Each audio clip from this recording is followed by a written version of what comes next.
আসসালামু আলাইকুম ওয়া রাহমাতুল্লাহি ওয়া বারাকাতুহু।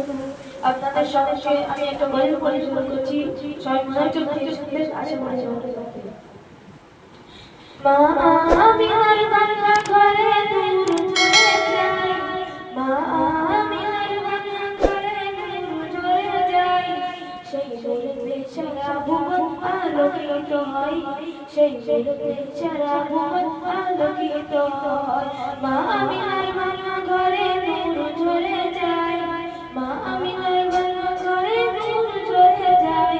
সেই ঝরেতে সারা ভুবন আলোকিত হয়, সেই ঝরেতে সারা ভুবন